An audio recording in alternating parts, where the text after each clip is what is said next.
Okay. I used to do sound work too, so. But anyway, it's a real treat to be here and see faces of people I know, get a chance to talk to you, see new people, people that are really eager about learning. Even though you guys are professionals, you're just ready to rock and roll and learn more and do more. And so I love being in this environment. And that's why I have some of these logos up here, because these groups, one didn't show up. Sorry, I hope I have the right program. Right up here I have the Gallatin Avalanche Center logo. So, so if I start scrambling on my computer, you know I pulled up the wrong program. But no, honestly, the American Avalanche Association, it was an idea that grew out of their network and through the Colorado Avalanche Center too, to begin these regional professional workshops. Because not all of us can make it to ISSW, and if you can, I urge you to do that. But to also recognize that these regional workshops are great. Try to attend some in other regions. Because I feel, for example, today I've gained so much from everybody, and I really like getting out of the snow environment with you guys like Chris and Jerry and I'm sorry, Rumsey. It's really wonderful stuff. The Forest Service National Avalanche Center, which is sitting right back there now. I used to share half of that National Center because Doug Abermite, who was the director with Carl, working with him as the technology scientist, research, you name it, person. But I got to sit in an office with somebody that had all of that going on, and I was able to learn an incredible amount from those guys and also see how hard they work and how much they network the avalanche community. And the Sawtooth Forest Avalanche Center I worked with for 14 years, and they've allowed me to do a lot professionally, so I just wanted to thank them. But that said, getting buried in your work, and we're talking both literally and figuratively. I appreciated the comments about stress and how we get distracted with all our other obligations, and that does play a role. I felt that it played a role in this day. And what I think you might enjoy is, if you notice this photo credit, it's my name. I climbed out of the hole after Anne-Marie and Kelly dug me out. I'd been fully buried. And I took that picture because I knew it was important. But we also agreed that no way in hell were we going to hike up to the crown fracture line and do a profile that day. We'd sort of had it. Oh, you know what? I am going to have to take a second here because I can see that I do have the wrong program after all that prep. So sorry, you guys. I'm not sure how that happened, but we'll get there really fast.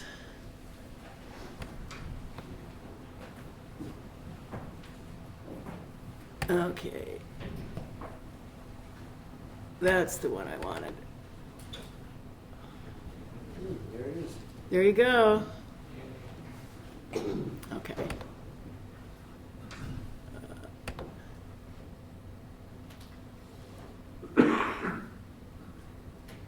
Okay, that's more like it. You guys deserve that anyway. Okay, so there we are. Before we really get rolling on the story, I'd like to know how many of you have ever been caught in an avalanche? I know we've got a whole lot of experience here. Okay. How many of you have had a partner caught and had to dig them out? Are you talking full burial? Partial or full? Yeah, partial or full. Okay. And how many have been buried? Great. Fully buried? Okay, great. Yeah. And it's a big deal. It honestly is. And to be honest with you, my bigger fear is to be the one left on top and everything is up to you to make the difference. That's always been a fear of mine. But what we're going to do is I'm going to give you an overview of the whole concept of getting buried, our incident, details of the event with the data. We're going to talk about the human factors, and then some spin-offs and encourage some discussion, because afterwards I experienced some things that good and bad, and things that I never expected, and that came across as surprising, and I'd like to share that with you. But no matter who you are, professional or recreational, you get buried in an avalanche, you get caught in an avalanche, and you feel like you did something pretty dumb. You got your tail between your legs, you feel like a dunce, and you're not alone. Everybody feels that way. And there's something about being fully buried, that final, inescapable moment of you are lying there, you're fully cemented in place, you're helpless, and you're a professional. That's not supposed to happen to you. You're supposed to know better. You're supposed to stay out of avalanches, that kind of a thing. So I think you can take it pretty hard. I think you beat up on yourself for that. And yet, chances are something's going to happen. And sometimes full burials and partial burials are just a matter of luck or chance. But it's pretty humiliating to go through it and then to deal with the aftermath. But it's also equally horrifying to be there under the snow. And it's been 10 years, and still periodically I get a little upset about it. Sometimes I'm pretty callous about the whole thing. But it's a big event in your life. And especially when you write the weekly column for the newspaper. And fortunately, it was Anne Marie's turn to write the column that week.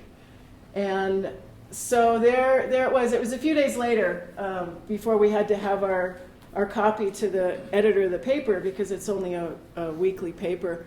But it actually was a great thing, because we got to tell our story and have it printed for the community.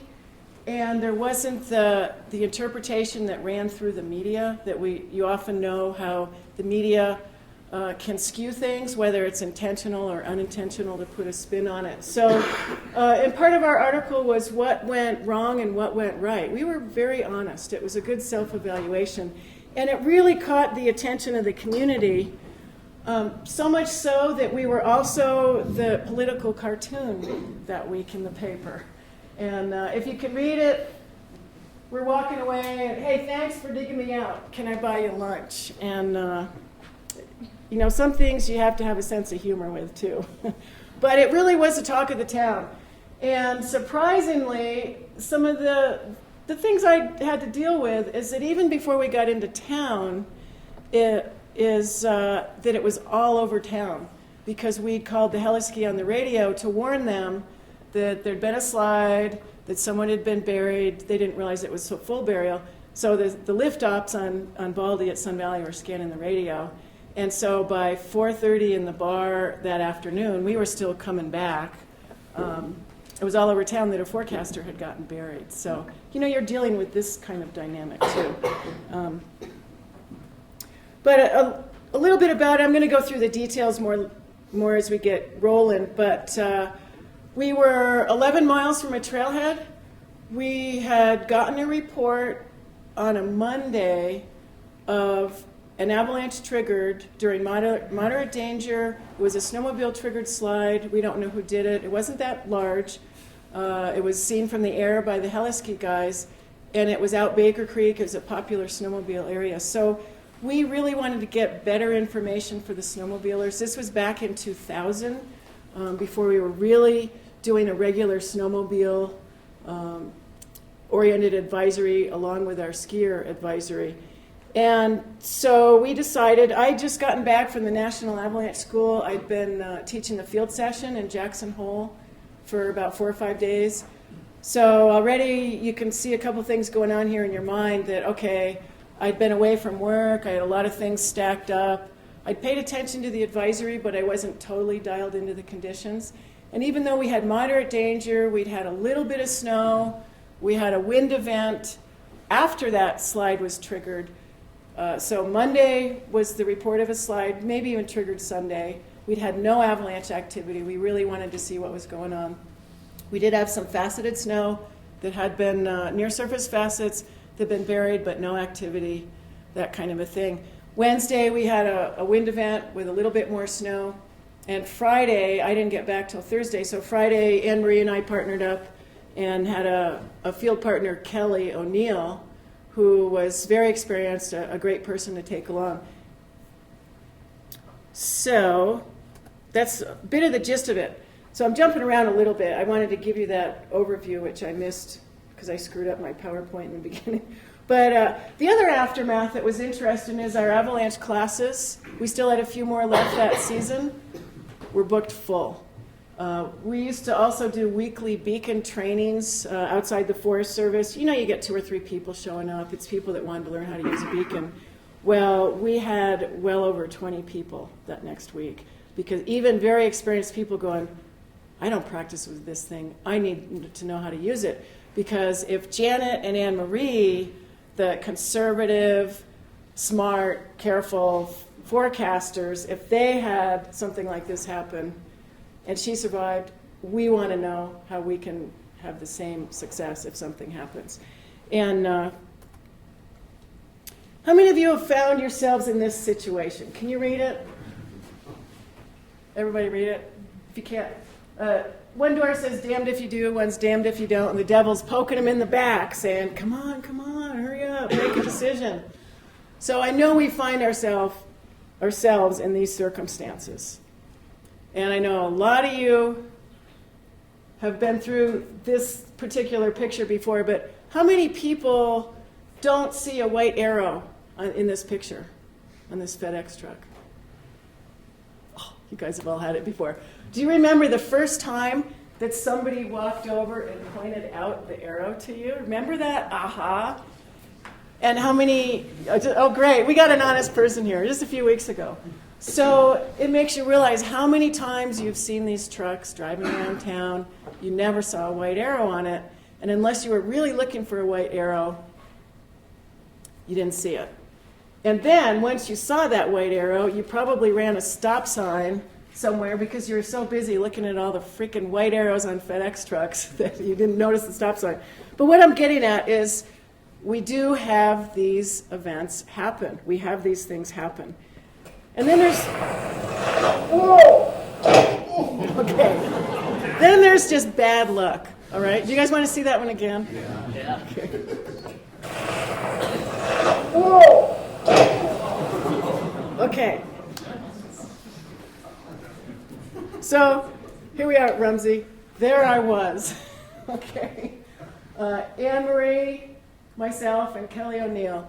And so we had snowmobiles. We'd snowmobiled before to get information, but we really hadn't gotten up into this area much. It's 10 miles in. It's a groomed trail or a packed trail sometimes when they can't get around to grooming it. It's up a summer road. It's an area called Baker Creek. And then we were an additional mile beyond where we're going in later on. So where we're headed, about a mile from the end of the groomed trail, there's a lake up here. It's a popular summer hike, and there's this ridge here, and we were going along that ridge. The avalanche that was reported was in another drainage nearby, but up this in the same canyon. And so that's where we were headed. And looking at the slope, we had gotten out. We're just past the lake now. And the photos here were taken 2 days later. We revisited the site, and there had been no tracks in this area at all when we were in there. But we had we made our way over by the lake, which is over in this area. And we knew we were looking for wind slabs. We were looking for faceted snow. It was a little bit of depth force scattered around, but it was mostly a surface instability we had a problem with. And the avalanche that had been reported was on a north-facing slope, and this slope here is southeast-facing.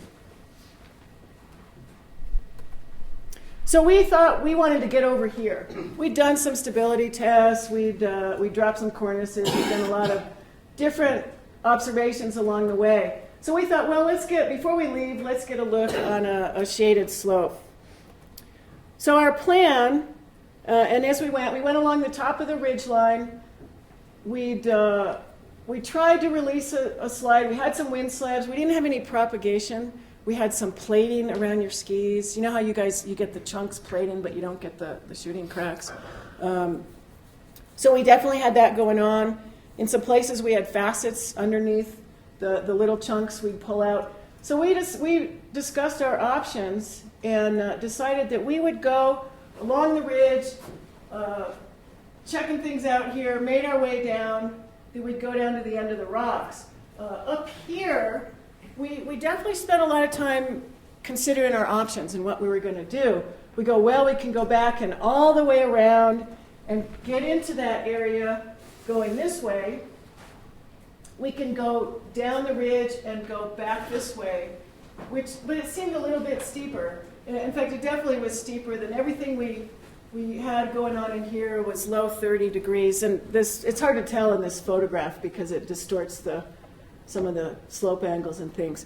And so anyway, we spent some time discussing our options, checked our beacons, and decided this is how we were going to travel. And so one at a time, all the safe protocol, watching each other, pull straps off, that kind of a thing, and make our way across. And so Kelly and Anne-Marie went one at a time, no problem. What we did notice is we thought we were going to be skirting the wind slab and all the wind effect up here, but down along in here ended up being a thin, hard wind slab in this terrain. And so I was the third person, and I was about halfway across when, in the same track, not doing anything different, and the slope fractured like a window pane. Anne-Marie described it. It didn't have a long propagating fracture at the top or anything like that. It just exploded, like throwing a rock at a pane of glass. It was all hard wind slab. And so off I went, riding the magic carpet. It was only about that thick, probably, where it broke under my feet, and ended up sliding on the slabs down in here. And, well, this is a convenient little terrain trap, isn't it? 20/20 hindsight. But so then I hadn't been buried. I'd been spun around. I hadn't really tumbled. And the slope, the remainder of the slope that had broken above me, it broke about 150 to 200 feet above me. I didn't know that at the time because basically that's what I saw around my feet. It was very similar to this. And so I made my way down, kind of swimming, spinning a little bit, nothing over me, and get down in the bottom. And as things slowed down, I was thinking, oh, good, great, phew. And suddenly the rest of the slope came riding over the top of me. I was down on my, kind of sitting on my side, and it just rode right over the top of me and fully buried me. And, as it started to happen, I realized what was going on, and I got one hand up to my face and one hand up, at least what I was hoping was straight, but as the snow shoved over me, it went that way. And what I really think is incredible is that I immediately knew what was going on, and even before it stopped, I'm trying to do this. Well, I'll tell you what, that was all I could move. And I realized it. I was there trying to get the snow away from my face, and that was all I could do. And that was when you get a little panic, and I went, okay, you just have to calm down. They're in a safe spot. Everybody's beacons were working. We're all really good at rescue. We practice a lot. I knew all those good things, and still it was horrifying at first. It's just, when it's breaking up, you go, I can't believe it's happening to me, but then immediately you do click into, okay, where am I going to go? How am I going to get out of it? I didn't stand a chance. It was like somebody pulled the rug out from under me, and I just went down. So I knew I wasn't going to ski out of that one. But so you're lying there waiting for someone to come get you and staying calm as you can with the whole bit. And I could hear noise as they approached. It seemed like it took a long time. I was actually dug out in less than 5 minutes. And I could hear them walking, and the snow nerd in me actually, I was so happy to hear that they were there because I still had doubts. I go, well, God, what if something happened to them? I could hear the crunching in the snow overhead. And like I said, the snow nerd, I go, I wonder if they can hear me. You know, you just hear stories that some people can be found by voice. And so I tried to holler. It wasn't a tumbling fall. I didn't have snow packed in my mouth. I had my sunglasses on and no snow in there or anything. So I just tried to holler a little bit. I asked them later, they said, no, we couldn't hear a thing. But by then they were already shoveling to get me out. And so that was the hole that I climbed out of. My feet were 3 feet deep because at that point in time I was on 3-pin bindings, telemark bindings, non-releasable. My head was only about 1.5 feet deep, but I was on my side. But another point of interest, just to share with you guys, is that Anne-Marie immediately had her beacon out. They both did, and Anne-Marie was the pro and a heli-ski guide and been a ski patroller, really good at rescue. She was on me instantly, and Kelly had pulled out the probes, or she tossed her probes. Well, because the probes hadn't been pulled out of her pack in a while, because she hadn't practiced probing that year, they were all kinked up. And so Kelly couldn't get the probes unkinked and together, and things were happening so fast. And that was where Anne-Marie just grabbed the shovel and started digging and hit me because I was only about 1.5 feet where she got me. So it's something to note. I mean, if you haven't pulled your probes out in a while, you better check them. But to look at it a little bit closer, these are the slope angles. I mentioned they weren't all that steep. As we went across, that's where I went. Well, what was interesting is that section there. And we hadn't had a good look across at that. I think some of it was probably a little hidden from view. And so a little bit steeper terrain connected on there. And there you see it. And not that that was the full culprit by any means, but we didn't have a good handle on this terrain. We didn't know it well. It was probably, you could call it unfamiliar terrain, and we were probably treating it a little familiar in our point. So just to give you a little bit of data, because we're going to talk snow now. I know some of you record this every day. It's part of your work. Some of you aren't always exposed to how you record avalanche occurrences.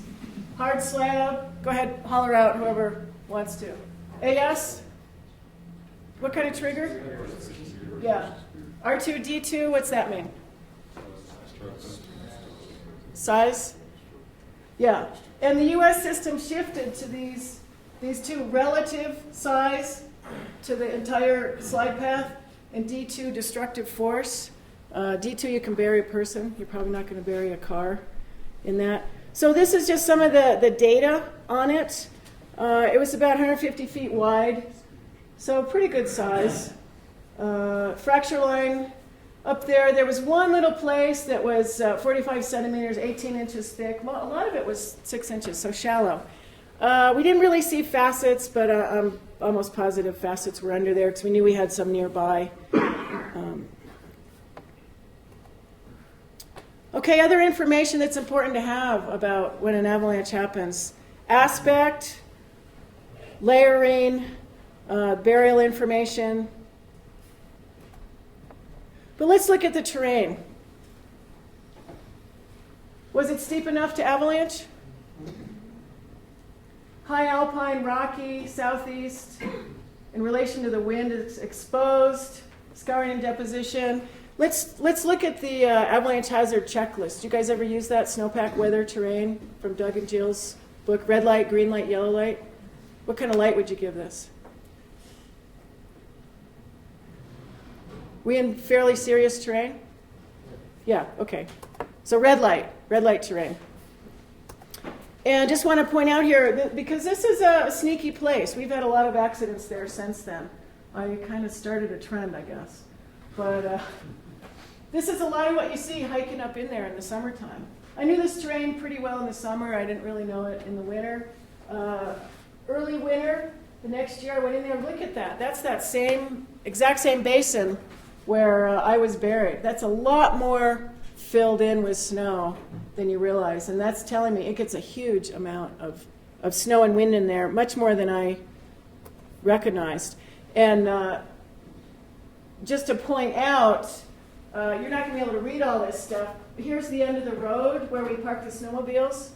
And then this is where I got buried, southeast facing. This is the lake. But these are all fatalities or critical accidents we've had since then in that area.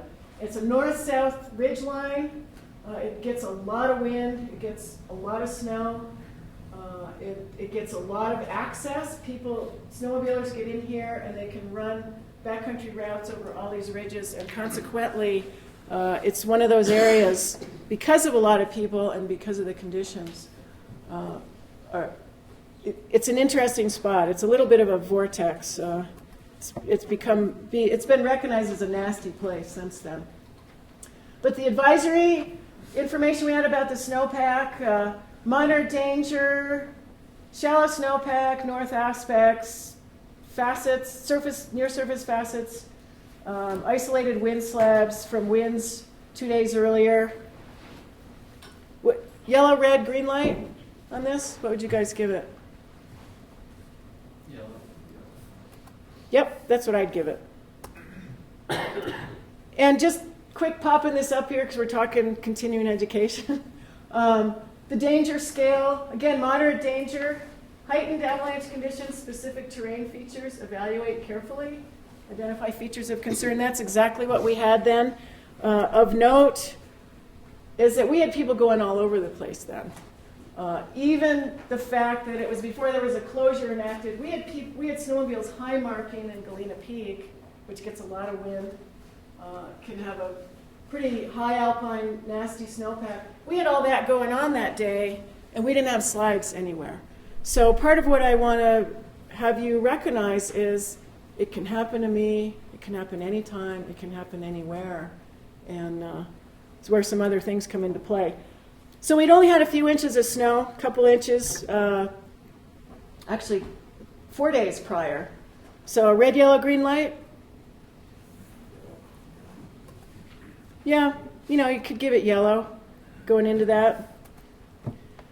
Temperatures quite cold, had a little bit of warming and radiation, lower slopes that afternoon, but really this was all pretty consistent. Red, yellow, green light? Green. I'd give it green too. Okay, wind. We're talking about wind slabs. So 2 days prior, what speed does snow get transported at? Yeah, that starts moving snow. How about these gusts?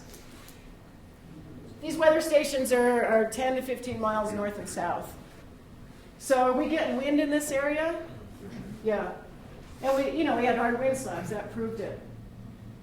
And then the next 2 days we had very light winds. And what's interesting to note, which we didn't know, and it's not the whole reason why we got caught in an avalanche by any means, but that morning, the heli-ski guides were going to go ski Baker Creek chutes. That sounds pretty serious, doesn't it? That's serious terrain. And it's very close to where I got fully buried. They flew over the ridge line. There had been overnight wind transport that did not show, because they'd skied out there the day before. It did not show on our instruments, so we had a local microclimate effect. And we were making assumptions that, well, this wind slab's 2 days old. Not that you trust 2-day-old wind slabs. But if we had realized that there had been that extent of wind transport overnight, we probably would have been more cautious than we were.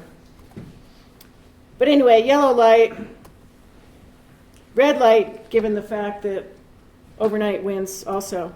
So here's our analysis. We were concerned, as I mentioned, it was before ECTs. It really would have been interesting if we'd had the extended column tests as a tool to see if the slab could propagate, because that slab obviously could.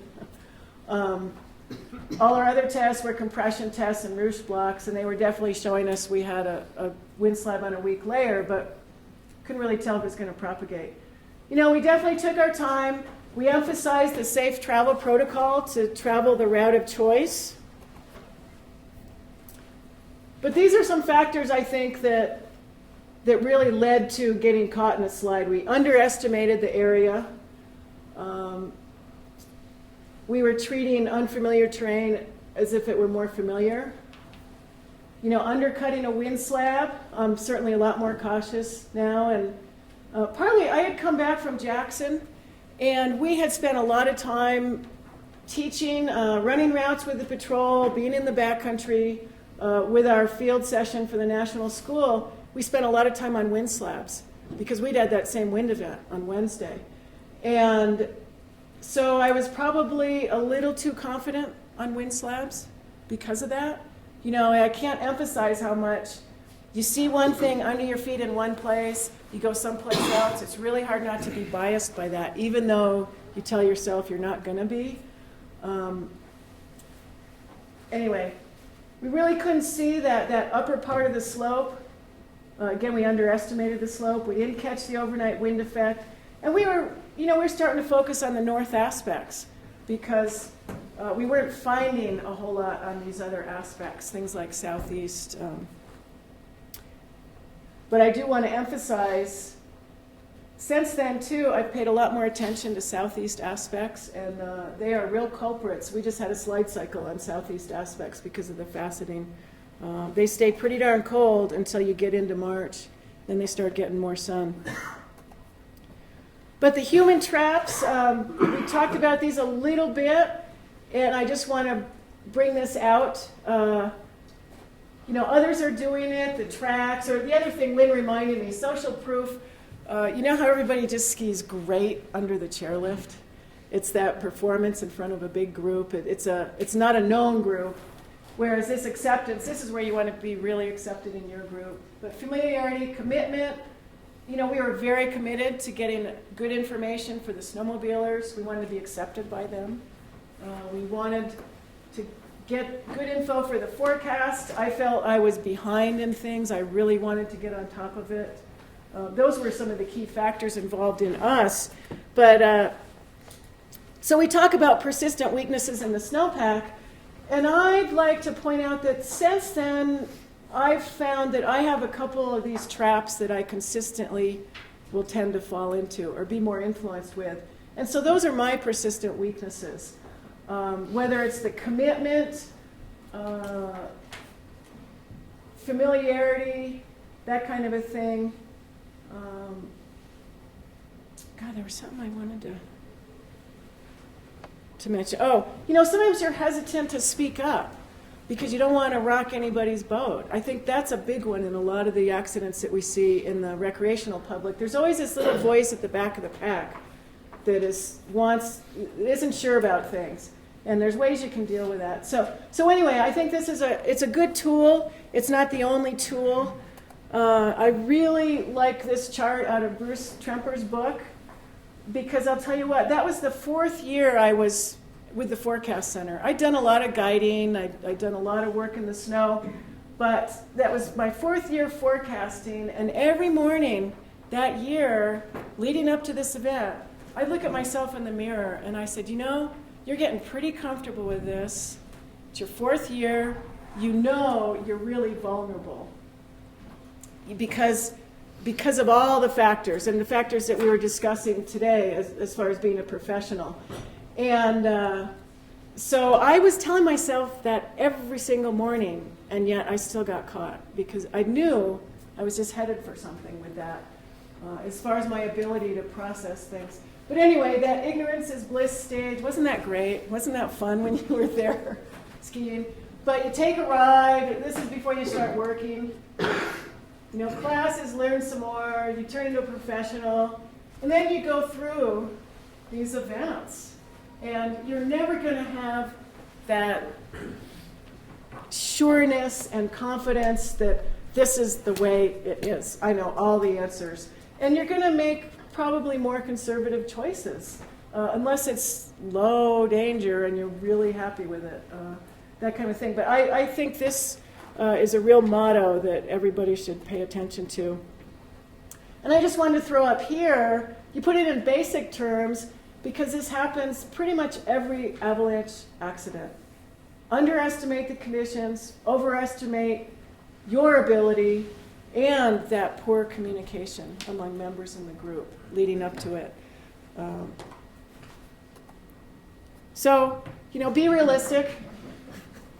We need a picture of him with an airbag. You know?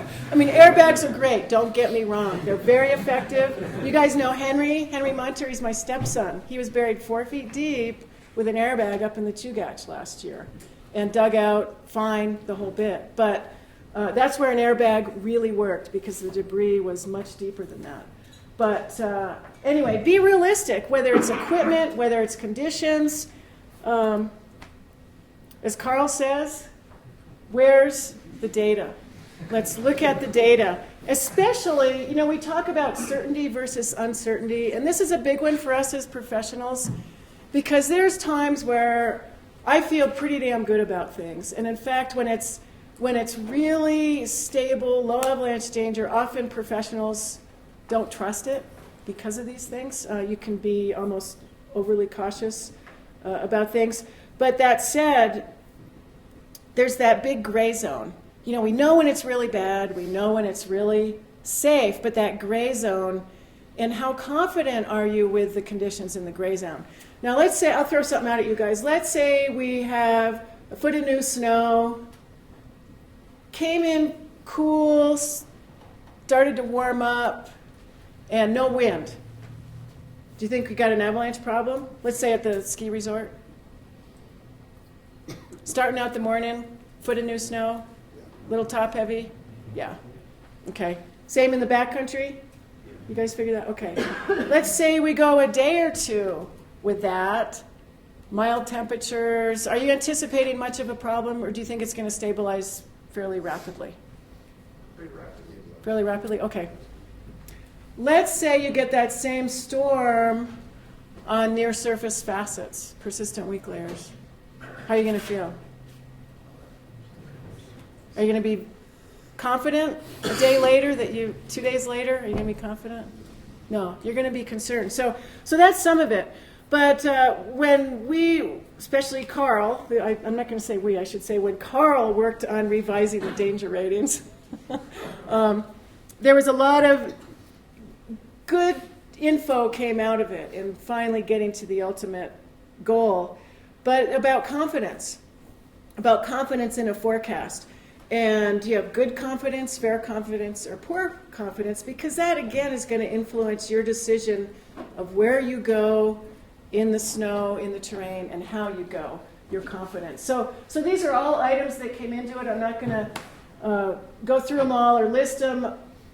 You guys can just see them. And then I'm going to put it into a little more practical terms just for us today here. But as your confidence decreases, and I think all these items are when my confidence decreases. I don't have enough information. I'm getting conflicting information. I'm getting a good stability test here, a bad stability test there. I'm not seeing the same things in close proximity. I'm in new terrain. Unusual conditions of weather, and this I can't emphasize enough. We have to get used to this because we're seeing it, and we're going to see more of it with climate change. And be ready to see things you haven't seen before. You can't always count on pattern recognition with some of these weather events we're going to start to see. Persistent weak layers, deep slab, isolated trigger points. The older the instability is, the less recent the loading on it, or if there's big consequences, like what you guys are facing in some areas right now around here. So what do you do when your confidence goes down? What do you guys want to do about it? You got to make a call. You got to open the area. You got to put out a forecast. You got a bunch of clients breathing down your neck. What are you going to do? Seek more clues. Keep looking for instability. Have a checklist. And, there's a couple checklists that really help, just like in aviation. Snowpack weather terrain. How many of you use this? Yeah. How many of you really use it? Okay. Well, the $1 million question, of course, is the snowpack. But how many of you really assess, is the weather adding to the instability? When you're out with a group of people or a couple people, you're trying to make a judgment call. That one's pretty obvious, isn't it? That one is easy. What am I introducing something new to the snowpack that's going to change the dynamics in the snowpack? It could just be a sunny, warm day. It could be a foot of snow. But here's a little bit of stuff from the National Avalanche School. And as far as the snowpack, taking it one step further, how many people have been exposed to this? A few? Okay. Well, and in plain terms, and with these the ECT and the propagation saw test, it's giving us a lot more in our toolbox to get more, better, relatively quick information. But we want to know if we can initiate a crack in the snowpack, and we want to know if we can propagate that crack to go across the slope. So Scotty mentioned lemons, structure. We don't even have to talk specifics about lemons, but structure. Do you have persistent weak layers? How deep? That kind of a thing. Do you have a really hard layer against a very soft layer buried in your snowpack? Just in basic terms. How many people, if I say you have a 1.5 feet deep, you've got a melt freeze layer, you've got some facets on that, and then you have a 1.5 foot slab of snow on top of that. That's the structure of the snowpack. How many people don't like that? How many people do? Well, if you want to be testing and producing avalanches, yeah. Okay, so that's what I'm getting at with structure, just the layering. Strength of the snowpack. How do we test the strength of the snowpack? What are we looking at for in strength? Weak layers? Weak layer's going to fail? What's it take for a weak layer to fail? How many people still do a compression tap test? How many people still do Roosh blocks? They're good once in a while because you feel it under your skis. But I hear you. How many people do extended column tests? We're at the capital of extended column tests. If you don't do them, I highly recommend grab somebody, have them show you how to do it. They're a great tool. How many people are familiar with quality of shear? Q1, Q2, Q3. Yeah, okay. The extended column test takes that quality of shear one step further. And you're going to see this block pop out at you in your stability test. So all these are good tools to have when your uncertainty goes up. Rely on going back to some of these things. Go back to some of the basics. This is the brochure that the Avalanche Centers hand out to people who have no clue about avalanche conditions. But you know what? If you go back to these red flags, pretty much every avalanche accident, including professionals, 3 or more of these red flags have been there. So this is your quick little momentary check that you can sit and look at the people that you're trying to make decisions with and say, how many red flags do we have? And definitely 2 heads are better than 1. I was able to corral Knox here and Abermite, and I threw my husband in the mix. I thought he might learn something. But honestly, it really helps to have that sounding board. I know as groups get bigger, you get the group thing, people get into trouble. They get drawn into just going along with the group decision or the leader. I highly agree with the concept that often, in spite of the group talk, there's one person that sways everybody. I've seen that time and again. But have that good partnership. At the Avalanche Center, we never change the danger rating solo. If you're going to change the danger rating, you have to call one of the other forecasters and talk with them, no matter what. That's one of our rules. That's one of our little rules that help keep us on track. And you also have to recognize, Carl gave me this quote. Thank you, Carl. You have to know when to say you don't know. That's important too. And with buried facet layers, this actually is the layer that killed in-area fatality we had 2 years ago. That's the layer that was visible a month earlier. We were looking at. It's like a troll under a bridge. you just have to know that you're not going to be positive when these persistent weak layers are going to act up all the time. So the take-home point I want to make here is that we have our backups, we have our safeties, and if you use them, here I am. When I was fully buried, there were very few live recoveries in the backcountry. There were ski area live recoveries with patrollers, on a route and another patroller digging them out. You just didn't hear about live recoveries in the backcountry. Now, since then, it's great because we hear of 7, 8, 9 a year. But at that point in time, if we didn't have all this in place, I wouldn't be here. So make this part of your Swiss cheese model. This guy's diving through the Swiss cheese, and because these layers overlap, he doesn't have all the holes line up that he falls through the cracks. And this is big.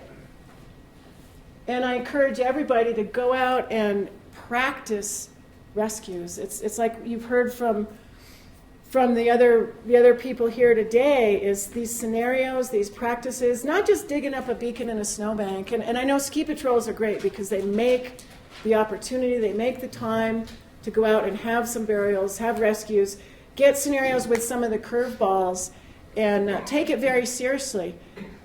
Because I haven't worked at the Avalanche Center this winter, and I haven't made the time to go out and do my own rescue practice. I'm starting to get a little, I don't know, that's not so good. I need to do it. And so if you don't have a format to do it, make a point of getting your friends to do it. Because I'd like to emphasize, it's not all science. These are people who have either been killed or survived, or their lives have been impacted for the rest of their lives. This guy had 2 broken femurs, a shattered pelvis. He's alive, but his life is dramatically changed. Otto was a ski guide, his wife of only 3 months before he was killed. So I can't emphasize enough, take it seriously. Getting buried is real. Have your backups because that can make all the difference. Understand your biases because we all have them. And it's not a bad thing. I think what's important in our profession is to acknowledge, hey, we're going to be touched by this. We're either going to be in an accident or lose somebody we know, whether we're there or not. This is our life, and it's about the people. And there's a whole lot that you can do. And that's why you guys are here. That's what's so great, is that you're here. You want to keep going on with it.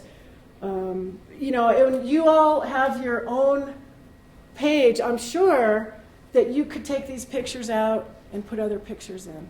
I think you all are part of a network of experiencing these things with people. Even down to, this is a gal in our neighborhood who's a friend of mine, and she was 13 years old with her sister on Snoqualmie Pass when both their parents were killed, when an avalanche wiped out their cabin up there. So it goes way beyond just somebody dying in a certain year. So, and it is our lives. Let's acknowledge it. So anyway, thanks.